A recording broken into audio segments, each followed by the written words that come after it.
ఓం నమ శివాయ శ్రీ మాత్రే నమ. ఓం శ్రీ సాయిరామ్. అందరికీ నమస్కారం అండి. రేపే క్షీరాద్రి ద్వాదశి, ఆదివారం, పరమ పవిత్రమైన రోజు. ఈరోజు ప్రతి ఒక్కరూ తులసీదేవిని పూజించి తీరాలి. ఈ ఒక్కరోజు తులసీదేవిని పూజిస్తే సంవత్సరం మొత్తం కూడా తులసీదేవిని పూజించిన ఫలితం లభిస్తుంది. మరి ఈ క్షీరాద్రి ద్వాదశి రోజు తులసీదేవిని ఎలా పూజించాలి, ఏ నైవేద్యాలు పెట్టాలి, ఏ సమయంలో పూజ చేసుకోవాలి, తులసి చెట్టు ముందు తప్పనిసరిగా ఏం పూలు వేయాలి అనే విషయాన్ని ఇప్పుడు ఈ వీడియోలో వివరంగా తెలుసుకుందాము. ఫ్రెండ్స్, ఫస్ట్ అయితే శ్రీ మాత్రే నమః అని కామెంట్ చేయండి. ఈ వీడియోకి ఒక లైక్ కొట్టి మా ఛానల్ని సబ్స్క్రైబ్ చేసుకొని మాకు సపోర్ట్ చేయండి.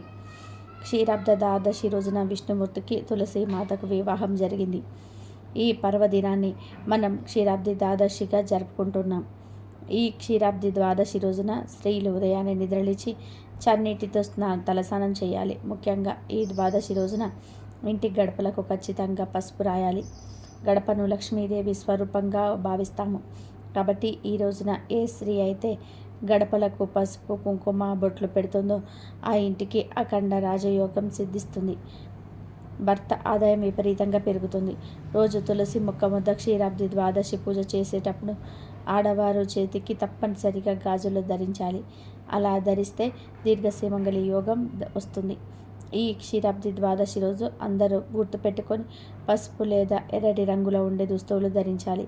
అలా ధరించటం వలన సంవత్సరం అంతా కూడా లక్ష్మీదేవి అనుగ్రహం మీ మీద ఉంటుంది. మీకు ధనధాన్యాలకు లోటు అనేది రాదు కనుక అందరూ కూడా ఈ రోజు గుర్తుపెట్టుకుని పసుపు లేదా ఎరుపు రంగులు ఉండే దుస్తులు ధరించండి. అలాగే ఈరోజు స్త్రీలు కాళ్ళకు పసుపు రాసుకోవాలి. అలా రాసుకుంటే దరిద్రం మీ పాదాల నుండి బయటకు వెళ్ళిపోతుంది. ముఖ్యంగా క్షీరాబ్ది ద్వాదశి రోజు పూజ చేసే స్త్రీలు కాళ్ళకు పసుపు రాసుకోకుండా పూజ చేయకూడదు. అంతేకాదు క్షీరాబ్ది ద్వాదశి రోజు పూజ చేసే ఆడవారు నుదుటిన బొట్టు, తలలో పూలు కూడా పెట్టుకొని తులసి పూజ చేసుకుంటే అష్టైశ్వర్యాలు సిద్ధిస్తాయి. ఇక ఇప్పుడు పూజ ఏ విధంగా చేయాలో వివరంగా తెలుసుకుందాం. ఏకాదశి వ్రతం చేసి ద్వాదశి పూజ చేస్తే చాలా మంచిది. ముందు రోజు ఏకాదశి ఉపవాసం చేయని వారు కూడా ఈ క్షీరాబ్ది ద్వాదశి పూజ చేసుకోవచ్చు. ఈ క్షీరాబ్ది ద్వాదశి పూజ ఏ సమయంలో చేయాలి అంటే సాయంత్రం 5 గంటల నుండి రాత్రి 8 గంటల లోపు ఈ తులసి పూజ చేసుకోవాలి. పూజ చేసే ముందు తులసి చెట్టు దగ్గర పద్మ ముగ్గును మరియు శంకు చక్రాలను ఈ 3 ముగ్గులు వేస్తే చాలా మంచిది. ఇక నైవేద్యం విషయానికి వస్తే పానకము, వడపప్పు తప్పనిసరిగా నైవేద్యంగా పెట్టాలి. ద్వాదశి రోజు ఉదయాన్నే లేచి స్నానం చేసుకొని తులసి కోట దగ్గర శుభ్రంగా తుడిచి ఆవు పేడతో అలకాలి. లేకపోతే మామూలుగా పసుపు నీళ్ళైనా సరే చల్లవచ్చు. తర్వాత అక్కడ బియ్య పిండితో పద్మ ముగ్గు వేసి ఆ ముగ్గు మీద పువ్వులను చల్లి అలంకరించుకోవాలి. ఈ విధంగా తులసిని తయారు చేసుకోవాలి. ఆ రోజు సాయంత్రం ఒక చిన్న ఉసిరి కొమ్మను తులసి కోటలో తులసి మొక్క పక్కన నాటాలి. ఉసిరి కొమ్మ అందుబాటులో లేనివారు లక్ష్మీనారాయణుల విగ్రహాన్ని లేదా ఫోటోని ఒక ప్లేట్లో పెట్టి తులసి కోటలో పెట్టాలి. ఆ తర్వాత తులసి కోట దగ్గర చలిమిడితో చేసిన దీపాలు వెలిగించుకోవాలి, లేదా మామూలు దీపాలనైనా సరే వెలిగించుకోవచ్చు. ఈరోజు ఇలా తులసి కోట ముందు ఎవరైతే దీపాలు పెడతారో వారి ఇంట్లో కలకాలము ధనధాన్యాలు నిలుస్తాయని శాస్త్రవచనం. తులసి కోట చుట్టూ దీపాలు పెట్టుకోవాలి, కానీ ఆ దీపాలను తులసి చెట్టుకు వేడి తగిలేలాగా పెట్టకూడదు. కొంచెం దూరంగా పెట్టుకోవాలి. ఇలా దీపాలు పెట్టిన తర్వాత తులసిని, ఉసిరిని మీ దగ్గర ఉన్న పూలతో చక్కగా అలంకరించండి. నైవేద్యంగా చల్మిడి, వడపప్పు, తాంబూలము, కొబ్బరికాయ సమర్పించాలి. వీటితో పాటు ఖచ్చితంగా ఉసిరికాయలతో చేసిన ఏదో ఒక పదార్థాన్ని నైవేద్యంగా సమర్పించాలి. అంటే ఉసిరికాయ జామ్ లేదా కేవలం ఉసిరికాయను అయినా సరే పెట్టవచ్చు. ఉసిరికాయ పచ్చడిని అన్నంలో కలిపి కూడా నివేదన చేయవచ్చు. ఆ తర్వాత శ్రీ దామోదర అష్టోత్తరము, తులసి అష్టోత్తరము పఠించాలి. అష్టోత్తరం చదవలేని వారు తులసి దాత్రి సహిత లక్ష్మీ నారాయణాయ కార్తీక దామోదరాయ నమః అనే మంత్రాన్ని 108 సార్లు జపించాలి. ఇంత పెద్ద మంత్రాన్ని చదవలేని అనుకున్న వాళ్ళు శ్రీ లక్ష్మీ సహిత శ్రీ దాత్రే నమః అనే మంత్రాన్ని 108 సార్లు చదువుకోవాలి. ఈ క్షీరాబ్ది ద్వాదశి రోజు తులసి కోట వద్ద దీపాన్ని వెలిగించి నైవేద్యాన్ని సమర్పించి ఈ మంత్రాలు పఠిస్తే చాలు పూజ పూర్తయినట్టే. ఇంకా ఎవరైనా సరే చాలా సింపుల్గా ఈ పూజను చేసుకోవచ్చు. ఇలా క్షీరాబ్ది ద్వాదశి రోజు పూజ చేసిన వారికి ఇహమందు పరమందు అష్టైశ్వర్యాలు చేకూరుతాయని, సౌభాగ్యం సిద్ధిస్తుందని స్కాంద పురాణంలో చెప్పారు. కాబట్టి అందరూ కూడా ఈ విధంగా క్షీరాబ్ది ద్వాదశి పూజను చేసుకొని సకల శుభాలను సౌభాగ్యాన్ని పొంది ఆనందంగా జీవించండి. ఒకవేళ మీ ఇంట్లో తులసి మొక్క లేకపోతే ఈ క్షీరాబ్ది ద్వాదశి నాడు మీ ఇంటికి ఒక తులసి మొక్కను తెచ్చిపెట్టుకోండి. తులసి మొక్క ఉన్న ఇంట్లో కష్టాలు లేకుండా లక్ష్మీదేవి ఆశీర్వాదం ఉంటుంది. విశేషమైన పుణ్యఫలాలు లభించి మాంగళ్య వృద్ధి సర్వసుఖాలు కలుగుతాయని, పూర్వజన్మ పాపాలు నివారింపబడతాయని నమ్మకం. సంవత్సరంలో ఏ రోజైనా సరే దీపారాధన చేయకపోతే వచ్చే దోషం ఈరోజు దీపారాధన చేయడం వలన పరిహారం అవుతుంది. ముఖ్యంగా క్షీరాబ్ది ద్వాదశి రోజున పేదలకు పెరగన్నం దానం చేస్తే 1,00,00,000 మందికి అన్నదానం చేసినంత పుణ్యం లభిస్తుంది. అప్పుల సమస్యలు తొలగిపోయి విపరీతమైన యోగం కలుగుతుంది. ఈ ద్వాదశి రోజున విష్ణు ఆలయాల్లో తులసి వివాహాన్ని జరిపిస్తారు. తులసి యొక్క కొమ్మను వధువుగా అలంకరించి విష్ణు స్వరూపంగా భావించే ఉసిరి కొమ్మను తీసుకొచ్చి తులసితో కళ్యాణం జరిపిస్తారు. ఈ ద్వాదశి రోజున తులసి వివాహం చూసి అక్షింతలను తలపైన వేసుకుంటే దాంపత్య వివాహ సమస్యలు తొలగిపోతాయి. అలాగే ఈ క్షీరాబ్ది ద్వాదశి రోజు తులసి కోట దగ్గర 365 ఒత్తులను కూడా వెలిగించవచ్చు. ఉపవాసం నుండి 365 ఒత్తులను వెలిగిస్తే సంవత్సరం అంతా కూడా దీపారాధన చేసిన ఫలితం వస్తుంది. పాల సముద్రం నుండి సకల సిరులతో ఆవిర్భవించిన లక్ష్మీదేవిని శ్రీహరి పరిణయమాడిన శుభతిథి ఇదే. ఈ కారణంగానే క్షీరాబ్ది ద్వాదశి సాయంత్రం ముత్తైదువుల లక్ష్మీదేవిని భక్తి శ్రద్ధలతో పూజించి శ్రీ మహావిష్ణువు లక్ష్మీదేవికి వివాహం జరిపిస్తారు. తులసిని శ్రీ లక్ష్మిగాను, విష్ణు చెట్టును శ్రీమన్నారాయణుడుగాను భావించి వివాహం జరిపించి పునీతులవుతారు. సాయంత్రం దీపాలతో అలంకరిస్తారు. ఈరోజు అంటే శ్రీ మహావిష్ణువు ప్రీతి, అందుకే లక్ష్మీదేవి సైతంగా ఆయన ఈ రోజున బృందావనంలోకి అడుగులు పెడతాడు. బృందావనము అంటే తులసి, తులసి అంటే లక్ష్మి అని నమ్మకం ఉంది. కాబట్టి ఈ రోజున లక్ష్మీ స్వరూపమైన తులసి చెట్టులో విష్ణు స్వరూపమైన ఉసిరి మొక్కను ఉంచి పూజలు చేస్తూ ఉంటారు. తులసి కోటకు చేరువలు శ్రీ మహావిష్ణువు ప్రతిమను కానీ శ్రీకృష్ణ ప్రతిమను కానీ ఉంచి పూజ చేస్తే మంచి ఫలితం వస్తుంది. భక్తి శ్రద్ధలతో క్షీరాబ్ది ద్వాదశి పూజ చేసిన వారికి ఆయురారోగ్య అష్టైశ్వర్యాలు సంప్రాప్తిస్తాయని వేదాలు ఘోషిస్తూ ఉన్నాయి. అంతేకాదు క్షీరాబ్ది ద్వాదశి పూజ చేసిన వారికి సౌభాగ్యం సిద్ధిస్తుంది, సుమంగళే యోగం సిద్ధిస్తుంది. అందుకే మహిళలు ఎంతో భక్తిగా ఈరోజు పూజ చేస్తారు. ఈ పూజ చేయడం వలన సుమంగళి యోగం సిద్ధిస్తుంది. వివాహమైన ఏ భారతీయ మహిళ అయినా సరే ముందు ధనాన్ని, బంగారాన్ని, చీరలను కావాలని కోరుకోదు. అన్నిటికంటే ముఖ్యం సౌభాగ్యం కోరుకుంటుంది. భారతదేశంలో పుట్టిన ఏ స్త్రీ అయినా సరే సౌభాగ్యాన్ని, భర్త ఆయుస్సును కోరుకుంటుంది. స్త్రీల సౌభాగ్యాన్ని నిలిపి భర్త ఆయుష్ను జాగ్రత్తగా కాపాడేది క్షీరాబ్ది ద్వాదశి పూజ. ఆషాఢ మాసంలో శుద్ధ ఏకాదశి రోజున క్షీరసాగరంలోనే శయనించిన విష్ణు భగవానుడు కార్తీక శుద్ధ ఏకాదశి నాడు నిద్ర నుంచి మేలుకొన్నాడు. అలా నిద్ర నుండి మేలుకొనిన మరుసటి రోజే క్షీరాబ్ది ద్వాదశి పర్వదినంగా భక్తులు పండుగను జరుపుకుంటూ ఉంటారు. కార్తీక శుద్ధ ద్వాదశి వ్రతం విష్ణువుకి ఇష్టమైన వ్రతం. ఈరోజు తులసి మొక్క అపూర్వమైన శక్తులను పొందుతుంది. ఈ రోజున తులసిని లక్ష్మిగా, ఉసిరి చెట్టును విష్ణువుగా భావించి పూజ చేస్తే అద్భుతంగా సౌభాగ్యం సిద్ధిస్తుంది. ఈ రోజున ఆవు కొమ్ముకు బంగారు తొడుగులు తొడిగి, ఆవు కాళ్ళకు వెండి డెక్కలు తగిలించి దూడతో సహా బ్రాహ్మణుడికి దానం ఇస్తే ఆ ఆవు శరీరం మీద ఎన్ని రోమాలు ఉన్నాయో అన్ని సంవత్సరాలు ఇంద్రలోకంలో స్వర్గ సుఖాలు పొందుతారు. కృతయుగంలో దేవతలు, రాక్షసులు అమృతం కోసం క్షీరసాగర మదనాన్ని కార్తీక శుద్ధ ద్వాదశి నాడు చేసిన రోజు కనుకని క్షీరాబ్ది ద్వాదశి అని పిలుస్తుంటారు. అమృతం కోసం క్షీరసాగరాన్ని చిలికారు గనక స్త్రీలకు ద్వాదశిని, అమృతం కోసం సాగరాన్ని మదించారు గనక మదన ద్వాదశి అని అనేక పేర్లు వాటికలో ఉన్నాయి. శ్రీ మహావిష్ణువు లక్ష్మీ సమేతంగా బ్రహ్మ, ఇంద్రాది దేవతలతో కలిసి బృందావనానికి వెళ్ళారు అంటారు. అందుకే ఈ రోజున బృందావని ద్వాదశి అని కూడా అంటారు. కాబట్టి బృంద విష్ణువుల వివాహం జరిగి బృంద తులసి చెట్టుగాను విష్ణువు సాలగ్రామంగా ఒకరినొకరు శపించుకున్న రోజు గనక బృంద ద్వాదశి అంటారు. క్షీరసాగర మదనంలో జరిగిన లక్ష్మీదేవిని శ్రీ మహావిష్ణువు దేవదానవ సమక్షంలో వివాహమాడతాడు. చాతుర్మాస వ్రతం ఆచరించిన సాధకులు కార్తీక శుద్ధ ద్వాదశి రోజు వ్రత సమాప్తి చేయడం ఆచారంగా ఉంటుంది. కార్తీక శుద్ధ ద్వాదశి రోజునే శ్రీ మహావిష్ణువు లక్ష్మీ సమేతంగా బ్రహ్మ ఇంద్రాది దేవతలతో కలిసి బృందావనానికి వెళ్ళారు అంటారు. అందుకే ఈ రోజును బృందావని ద్వాదశి అని కూడా అంటారు. పురాణ కథనాన్ని అనుసరించి తులసి కళ్యాణం కథ ఇలా సాగుతుంది. దేవదానవులు అమృతం కోసం సాగరాన్ని మదించినప్పుడు లక్ష్మీదేవి సహోదరిగా తులసి పుట్టుకొచ్చింది. అప్పుడు తులసి కూడా విష్ణుమూర్తిని ఆరాధించింది. పెళ్లి చేసుకోవాలని కలలు కంది. అయితే అప్పటికే లక్ష్మీదేవి విష్ణువుకు భార్య అవ్వడం వలన సహజంగానే ఆమెకు తులసి మీద మహాకోపం వచ్చింది. తన పెన్మిటికి మరో భార్య ఏమిటి అని చిరాకు పడి తులసిని నువ్వు మొక్కగా మారిపో అని శపించింది.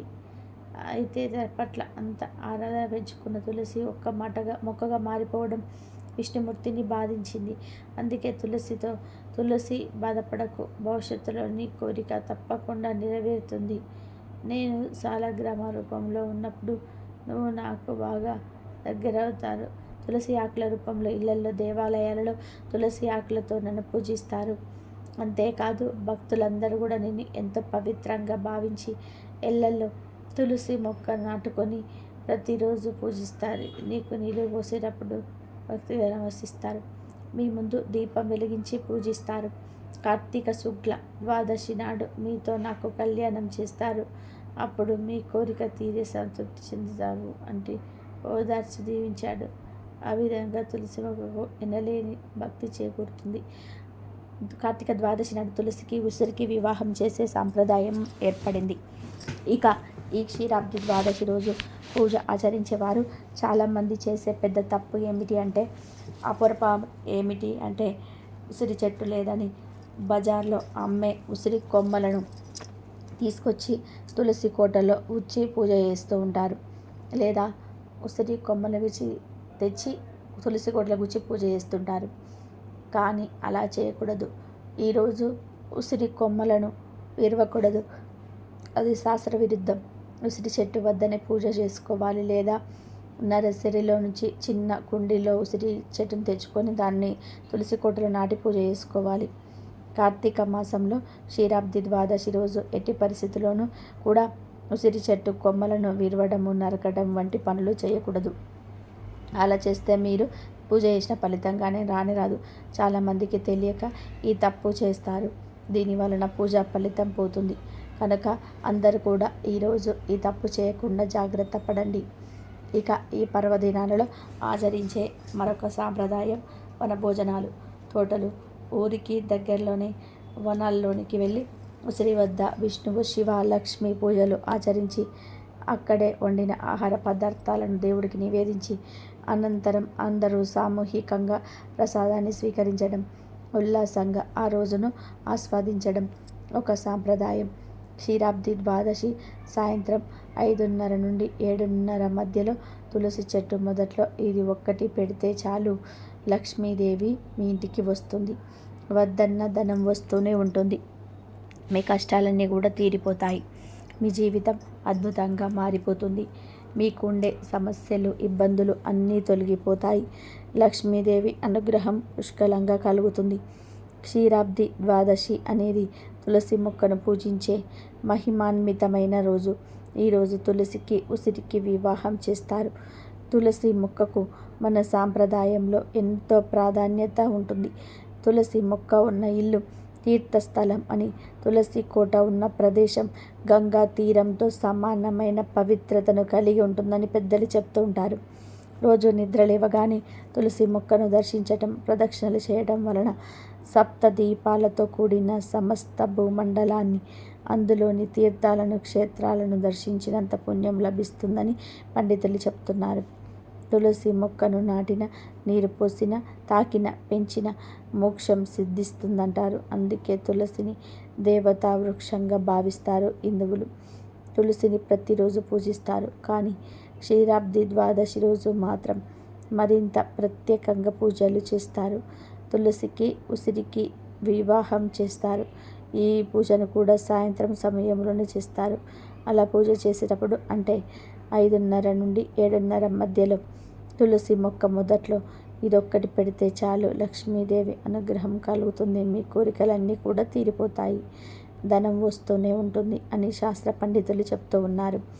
మరి ఇంతకీ క్షీరాబ్ది ద్వాదశి రోజు తులసి మొక్క మొదట్లో ఏం పెట్టాలనే విషయాన్ని ఇప్పుడు మనం ఈ వీడియోలో వివరంగా తెలుసుకుందాం. ఈ క్షీరాబ్ది ద్వాదశి రోజు మీరు పూజ చేసే సమయంలో అంటే సాయంత్రం 5:30 నుంచి 7:30 మధ్యలో చక్కగా ఒక వైట్ పేపర్ని తీసుకోండి. ఆ పేపర్లో 1 స్పూన్ పసుపు వేయండి. అలాగే కొంచెం పచ్చకర్పూరాన్ని కూడా వేయండి. ఆ పసుపులో మీ పచ్చకర్పూరాన్ని వేయండి. చివరిగా ఒక పువ్వును ఉన్న లవంగాన్ని కూడా వేయండి. 1 స్పూన్ పసుపు, కొంచెం పచ్చకర్పూరము, 1 లవంగం, ఈ మూడింటిని పేపర్లో వేయాలి. పచ్చకర్పూరం లేకపోతే మామూలు కర్పూరాన్ని కూడా వేయొచ్చు. ఇలా ఈ మూడింటిని వేసి ఆ పేపర్ను పొట్లంలాగా చుట్టండి. ఆ తర్వాత ఈ పొట్లాన్ని మీ ఎడమ చేతిలో పట్టుకొని ఇంట్లోని గదులన్నింటిలో కూడా తిరగండి. అంటే బెడ్రూము, కిచెను, హాలు, చివరిలో బాత్రూమ్, ఇలా అన్ని గదుల్లో తిరగండి. అలా తిరిగేటప్పుడు మా ఇంట్లో ఉన్న దుష్ట పీడలు, నెగిటివ్ ఎనర్జీ, నరదిష్టి, నరఘోష అన్నీ పోవాలని చెప్పి కార్తీక దామోదరుడి అనుగ్రహం కలగాలని, లక్ష్మీదేవి అనుగ్రహంతో ధనలాభం కలగాలని చెప్పి మనస్ఫూర్తిగా సంకల్పం చెప్పుకోండి. మీ మనసులో అనుకుంటే చాలు, బయటకు అనాల్సిన పని లేదు. ఇలా ఇల్లంతా కూడా ఒకసారి తిరిగేసిన తర్వాత ఈ పొట్లాన్ని తీసుకొని వచ్చి మీ తులసి కోటలో తులసి చెట్టు మొదట్లో పెట్టండి. అంటే జస్ట్ అలా పెడితే చాలు, పాతి పెట్టాల్సిన అవసరం లేదు. ఇలా ఈ పరిహారం చేశాక మీ ఇంట్లో క్షీరాబ్ది ద్వాదశి పూజ చేసుకోవచ్చు. పూజ చేసినా చేయకపోయినా ఈరోజు ఈ చిన్న పొట్లాన్ని తులసి మొక్క మొదట్లో వేస్తే మీకున్న కష్టాలన్నీ కూడా పోతాయి. నరదిష్టి, నరఘోష, నెగిటివ్ ఎనర్జీ, మీ ఇంటిపై ఉన్న చెడంతా కూడా పోతుంది. వెంటనే లక్ష్మీదేవి మీ ఇంటికి వస్తుంది. ధన సమస్యలు తీరిపోతాయి. విపరీతమైనటువంటి ధనలాభం కలుగుతుంది. 100కు 100% ఫలితాలను తెచ్చే పరిహారం ఇది. ఇలా తులసి కోటలో పెట్టిన పొట్లాన్ని మరుసటి రోజు సాయంత్రం తీసి ఎక్కడైనా సరే చెట్టు మొదట్లో పాతి పెట్టేయండి. ఇది చాలా సింపుల్ పరిహారం. ఈ క్షీరాబ్ది ద్వాదశి పూజ చేసేవారైనా లేదా పూజ చేయలేని వారైనా సరే, ఎవరైనా సరే ఈ పరిహారాన్ని చేసి శుభ ఫలితాలను పొందవచ్చు, ధనలాభాన్ని పొందవచ్చు. కనుక మీరు కూడా రేపు క్షీరాబ్ది ద్వాదశి రోజు సాయంత్రం 5:30 నుండి 7:30 మధ్యలో తులసి చెట్టు మధ్యలో ఇది అనుగ్రహంతో లక్ష్మీదేవి అనుగ్రహం పొంది ఆనందంగా జీవించండి. ఇక ఈ చిలుకు ద్వాదశి రోజు కొన్ని కూరలు పొరపాటున కూడా తినొద్దని శాస్త్రాలు చెప్తున్నాయి. ఈ రోజున పొరపాటున కూడా పొట్లకాయ కూరను వండడం కానీ తినడం కానీ చేయకూడదు. పొట్లకాయ ఆరోగ్యానికే మంచిది, కానీ కొన్ని తిథుల్లో పొట్లకాయను తినొద్దు. కనుక ఈరోజు పొట్లకాయ కూరను కానీ, పొట్లకాయ బజ్జీలను కానీ, పొట్లకాయ పచ్చడిని కానీ, పొట్లకాయను పప్పులో వేసుకొని కానీ ఇలా ఏ రూపంలో కూడా తినకూడదు. తింటే ఏమవుతుందిలే అని మీరు అనుకోవచ్చు. తిన్న వెంటనే మనకు ఏమీ అవ్వదు, కానీ తర్వాత నిదానంగా రకరకాలుగా దరిద్రం పట్టి పీడిస్తుంది. చేసే పనుల్లో తేడాలు వస్తాయి, మానసికంగా స్థితిలో తేడా వస్తాయి. ఆరోగ్యం ఉండితే చేతిలో పైసా కూడా మిగలదు, స్టేజ్కి పోతారు. కాబట్టి ఈరోజు పొట్లకాయను వండవద్దు, తినవద్దు. పొట్లకాయతో పాటు ఈరోజు పుట్టగొడుగులను కూడా తినకూడదు. కాదని తింటే మాత్రం చాలా సమస్యలు వస్తాయి. మామూలు సమస్యలే కాదు, భూమి మీద నరకం అనుభవించినట్టుగా ఉంటుంది. పొట్లకాయ, పుట్టగొడుగులు ఈ 2 కూడలను ఈరోజు తినకూడదు. వీటితో పాటు ఈరోజు నాన్ వెజ్ను కూడా తినకూడదు. అంటే గుడ్లు, చేపలు, మాంసము, రొయ్యలు, పీతలు ఇలాంటివి ఏవి కూడా తినకూడదు. చాలామంది గుడ్డును వెజ్ అనుకొని పప్పు కూరలతో కలిపేస్తారు. కానీ గుడ్డు కూడా నాన్ వెజ్ కూడా కాబట్టి తినకూడదు. అందులోని చిలుకు ద్వాదశి ఆదివారంతో కలిసి వచ్చింది. ఆదివారం అనగానే అందరూ మాంసాహారం ఏదో ఒకటి తెచ్చుకొని వండుకొని తింటూ ఉంటారు. కానీ ఈ ఆదివారం రోజు చిలుకు ద్వాదశి వచ్చింది కనుక నాన్ వెజ్ అస్సలు తినకూడదు. అంటే పూజలేమి చేయలేని వారు తినేసిన పెద్ద పట్టింపు ఏముండదు. కానీ పూజ చేసేవారు మాత్రం తప్పనిసరిగా ఈ నియమాన్ని పాటించాలి. ఈ క్షీరాబ్ది ద్వాదశి పూజను సాయంత్రం చేస్తారు కనుక ఈ రోజంతా నీచు తినకుండా ఉండాలి. కాబట్టి ఈరోజు నాన్ వెజ్ ఏమి ఇంట్లో ఉండదు, తినవద్దు. ఇంట్లో అనే కాదు, బయట నూడిల్స్ పళ్ళ దగ్గర, హాస్టల్స్లో, రెస్టారెంట్స్లో ఎక్కడ కూడా నాన్ వెజ్ తినవద్దు.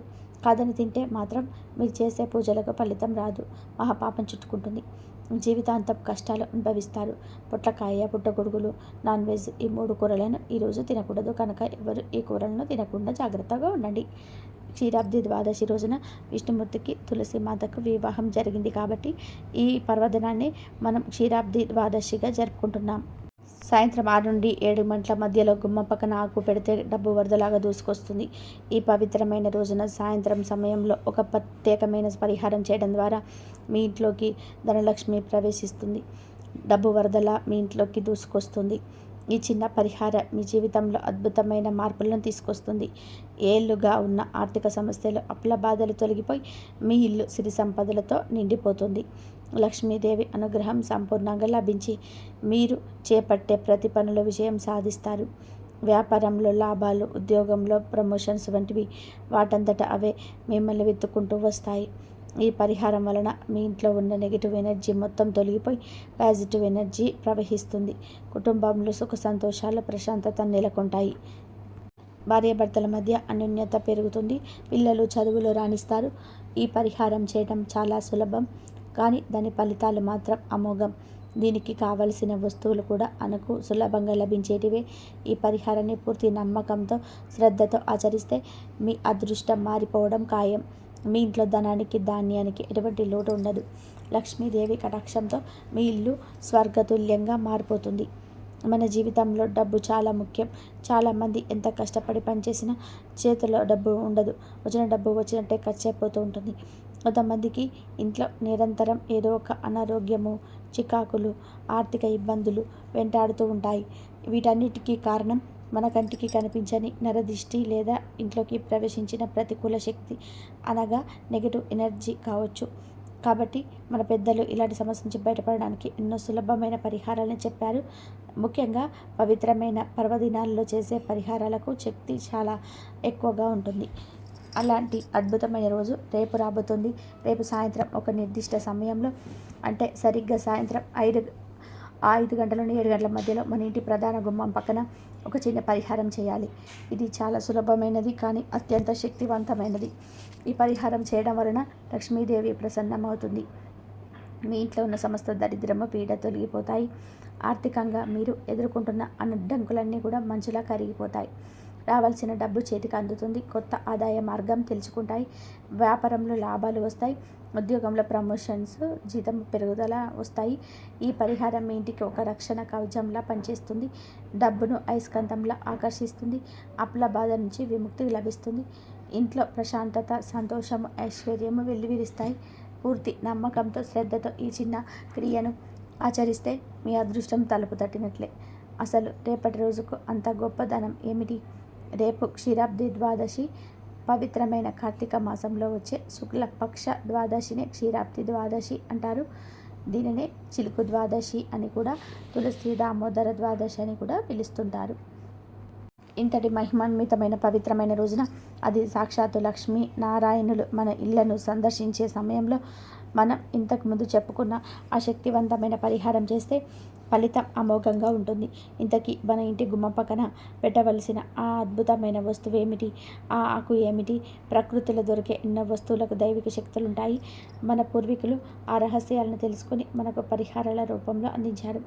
ఇప్పుడు ఆ అదృష్టాన్ని, డబ్బును మన ఇంట్లోకి వరదలా తీసుకొచ్చే ఆ ప్రత్యేకమైన ఆకు ఏమిటో వివరంగా తెలుసుకుందాం. ఆ ఆకు గురించి తెలుసుకునే ముందు మనం ఆ పరిహారాన్ని ఎక్కడ చేస్తున్నామో తెలుసుకోవాలి. అదే గుమ్మం. ఇంటికి గుమ్మం కేవలం ద్వారం కాదు, అది మన ఇంటికి ముఖద్వారం. అది మన ఇంటి పవిత్రతకు, సంస్కృతికి చిహ్నం. బయటి ప్రపంచానికి, మన ఇంట్లోని పవిత్రమైన వాతావరణానికి మధ్య ఉండే సరిహద్దు. అందుకే ప్రతిరోజు గుమ్మాలకు పసుపు రాసి, కుంకుమ బొట్లు పెట్టి, ముగ్గులు వేసి అలంకరిస్తాం. లక్ష్మీదేవి మన ఇంట్లోకి ప్రవేశించేది ప్రధాన గుమ్మం ద్వారానే. అందుకే గుమ్మాన్ని లక్ష్మీ స్థానం అంటారు. గుమ్మానికి ఇరువైపులా ద్వారపాలకులు ఉంటారు. వారు మన ఇంటిని దుష్ట శక్తుల నుంచి కాపాడుకు శివశక్తులను, లక్ష్మీదేవిని మాత్రమే లోపలికి ఆహ్వానిస్తారు. మన ఇంట్లో జరిగే ప్రతి శుభకార్యం, పెళ్ళి అయినా, గృహ ప్రవేశమైనా సరే అన్ని గుమ్మం వద్ద పూజతోనే మొదలవుతాయి. ఇంటి గుమ్మం ఎంత శుభ్రంగా, పవిత్రంగా, అలంకారంగా ఉండే ఆ ఇంట్లో అంత సిరి సంపదలు, ఆనందము వెల్లివిరుస్తాయి. అందుకే గుమ్మానికి అంత ప్రాధాన్యత. గుమ్మం వద్ద చేసే ఏ పరిహారమైనా అది నేరుగా మన అదృష్టాన్ని, మన ఆర్థిక స్థితిని ప్రభావితం చేస్తుంది. ఇప్పుడు ఆకు విషయానికి వద్దాం. మన సనాతన ధర్మంలో వృక్షాలకు, ఆకులకు విశేషమైన స్థానం ఉంది. తులసి, బిల్వం, వేప, రావి వంటి ఎన్నో చెట్లను మనము దైవ స్వరూపంగా పూజిస్తాం. ఎందుకంటే కొన్ని ప్రత్యేకమైన ఆకులకు విశ్వంలోని దైవిక శక్తిని ఆకర్షించే గుణం ఉంటుంది. అవి ప్రతికూల శక్తులను తీసుకొని సానుకూల శక్తులను విడుదల చేస్తాయి. శివుడికి బిల్వపత్రము, విష్ణువుకి తులసి పత్రము ఎలా ప్రీతికరము, అలాగే లక్ష్మీదేవికి కూడా కొన్ని ఆకులు అత్యంత ఇష్టం. అటువంటి ఆకులను ఉపయోగించి ఈ పరిహారం చేసినప్పుడు ఫలితం తక్షణం కనిపిస్తుంది. మరి రేపటి క్షీరాబ్ది ద్వాదశి నాటి మహాపరిహారానికి కావలసిన ఆకు ఏమిటంటే ఉసిరి ఆకు. ఇంతకుముందు మనం వీడియోలో చెప్పుకున్నట్టు శ్రీరాబ్ది ద్వాదశి రోజున ఉసిరి చెట్టులో సాక్షాత్తు శ్రీ మహావిష్ణువు, లక్ష్మీదేవి కొలువై ఉంటారని. ఆ రోజు ఉసిరి చెట్టుకు పూజ చేస్తే అనంతమైన పుణ్యం వస్తుంది. ఒకవేళ ఉసిరి చెట్టుకు పూజ చేసే అవకాశం లేనివారు కనీసం ఆ చెట్టు ఆకులను ఈ పరిహారానికి వాడితే సాక్షాత్తు ఆ లక్ష్మీ నారాయణుల అనుగ్రహం మనకు లభిస్తుంది. ఇప్పుడు పరిహారం ఎలా చేయాలో వివరంగా చూద్దాం. రేపు సాయంత్రం సరిగ్గా 6 గంటల నుండి 7 గంటల మధ్య కాలంలో ముందుగా మీ ఇంటి ప్రధాన గుమ్మాన్ని శుభ్రంగా నీటితో కడగాలి. గుమ్మానికి ఇరువైపులా కాస్త పసుపు రాయాలి, కుంకుమ బొట్లు పెట్టాలి. తర్వాత గుమ్మానికి కుడివైపున కానీ ఎడమవైపున కానీ నేల మీద గుమ్మాన్ని ఆనుకొని శుభ్రం చేసిన చోట బియ్యం పిండితో ఒక చిన్న పద్మం ముగ్గు వేయాలి. పద్మము లక్ష్మీదేవికి ఆసనం, ఆమెకు అత్యంత ప్రీతికరమైనది. ఆ ముగ్గు వేసిన తర్వాత ఒక మంచి శుభ్రమైన చిరుగులు లేని తమలపాకు తీసుకోవాలి. తమలపాకు శుభానికి, విజయానికి సంకేతం. ఆ తమలపాకును పద్మ ముగ్గు మధ్యలో పెట్టాలి. ఇప్పుడు మీరు తెచ్చిపెట్టుకున్న కొన్ని ఉసిరి ఆకులను తీసుకోండి. ఈరోజు అవి సామాన్యమైన ఆకులు కావు, సాక్షాత్ విష్ణు స్వరూపం. ఆ ఉసిరి ఆకులను ఆ తమలపాకుల మీద పెట్టాలి. తర్వాత కొద్దిగా పసుపు తీసుకొని ఆకులపైన వేసి ఓం మహాలక్ష్మి నమః అని మనసులో తలుచుకోండి. ఆ తర్వాత కొద్దిగా కుంకుమ తీసుకొని ఆకులపైన వేసి అమ్మ మా ఇంట్లోకి రా తల్లి అని ఆహ్వానించండి. ఇప్పుడు ఈ పరిహారంలో చివరిది అతి ముఖ్యమైనది ఒక పచ్చడి. నిమ్మకాయని తీసుకోండి. నరదిష్టిని అద్భుతమైన దూరంగా చేసేది ఈ నిమ్మకాయ. ఆ నిమ్మకాయని చేతిలో పట్టుకొని కళ్ళు మూసుకొని సంకల్పం చెప్పుకోండి. అంటే మీ ఆర్థిక కష్టాలు తొలగిపోవాలని, అప్పులు తీరిపోవాలని, ఇంట్లోకి డబ్బు ధారాళంగా రావాలని, మీ వ్యాపారం, ఉద్యోగం బాగుండాలని, ఇంట్లో అందరూ ఆరోగ్యంగా ఉండాలని ఇలా మీ మనసులో కోరికను బలంగా ఆ తల్లికి విన్నవించుకోండి. సంకల్పం చెప్పుకున్న తర్వాత ఆ నిమ్మకాయతో మీ ఇంటికి, మీ కుటుంబ సభ్యులకు దిష్టి తీయాలి. గుమ్మం వద్ద నిలబడి మీ ఇంటి చూస్తూ ఆ నిమ్మకాయను 3 సార్లు గుమ్మంపై నుండి కిందకు తిప్పండి. ఇది మీ ఇంటిపై ఉన్న సకల నరదిష్టిని, నెగటివ్ ఎనర్జీని ఆ నిమ్మకాయలోనికి లాగేసుకుంటుంది. అలా దిష్టి తీసిన నిమ్మకాయను వెంటనే మీరు సిద్ధం చేసి ఉంచిన ఆ ఉసిరి ఆకుల మీద పడేయండి. అంతే, పరిహారం పూర్తయింది. ఆ రాత్రి మొత్తం ఆ నిమ్మకాయను, ఆ ఆకులను అక్కడే గుమ్మం వద్దన ఉంచేయండి. పరిహారం చేయడం ఎంత ముఖ్యమో దాన్ని మరుసటి రోజు సరిగ్గా తొలగించడం కూడా అంతే ముఖ్యం. మరుసటి రోజు ఉదయం సూర్యోదయం కంటే ముందే నిద్ర లేవాలి. స్నానం చేయకముందే ఎవరితోనూ మాట్లాడకుండా నిశ్శబ్దంగా గుమ్మం దగ్గరికి వెళ్ళాలి. ఆ తమలపాకు, ఉసిరి ఆకులు, పసుపు, కుంకుమ మరియు ఆ నిమ్మకాయ వీటన్నిటిని కలిపి జాగ్రత్తగా తీసుకోవాలి. వాటన్నిటిని తీసుకొని నేరుగా ఇంటి నుండి బయటకు వెళ్ళి ఎవరు తొక్కని ప్రదేశంలో పడేయాలి. ఆ పారే నీటిలోగా కలపడం ఉత్తమం. లేదా ఎవరు తిరగని ముళ్ళ పొదల్లో లేదా ఏదైనా పెద్ద చెట్టు మొదట్లో వేయచ్చు. ఆ వస్తువులను పడేసిన తర్వాత వెనక్కి తిరిగి చూడకుండా నేరుగా ఇంటికి వచ్చేయాలి. వెనక్కి తిరిగి చూస్తే మీరు వదిలించుకున్న దరిద్రం, మళ్ళీ దిష్టి దోషం మళ్ళీ ఇవి వెంటే వస్తాయి. ఇంటికి వచ్చిన తర్వాత ఎవరైనా తాకకుండా నేరుగా స్నానాల గదికి వెళ్ళి తులసి స్నానం చేయాలి. ఇది చాలా ముఖ్యం. తాళం చేసిన తర్వాత మీ రోజువారీ పనులు మీరు మొదలుపెట్టుకోవాలి. ఈ పరిహారానికి సంబంధించిన ముఖ్యమైన నియమం ఒకటి ఉంది. ఈ పరిహారం చేస్తున్నట్టు కానీ చేశాక కానీ ఎవరికి చెప్పకూడదు. ఇది చాలా రహస్యంగా చేసుకోవాల్సిన పరిహారం. ఎంత గోప్యంగా చేసుకుంటే అంత ఫలితంగా బలంగా ఉంటుంది. పూర్తి నమ్మకంతో శ్రద్ధతో ఈ పరిహారం ఆచరించి చూడండి. లక్ష్మీ నారాయణుల కటాక్షంతో మీ ఆర్థిక కష్టాలని తొలగిపోతాయి. మీ ఇంట్లో సిరి సంపదలు వెల్లివిరుస్తాయి. ఇక పరమ పవిత్రమైన ఈ క్షీరాబ్ది ద్వాదశి రోజు ఇంట్లోని ఆడవాళ్ళు పొరపాటున కూడా ఈ కూరను వండకూడదు, తినకూడదు అని చెప్పాం కదా. ఆ కూరను కూడా వండకండి, తినకండి, దరిద్రం పడుతుంది. కాబట్టి జాగ్రత్తగా ఉండండి. ఇంతవరకు చూసినందుకు ధన్యవాదాలు.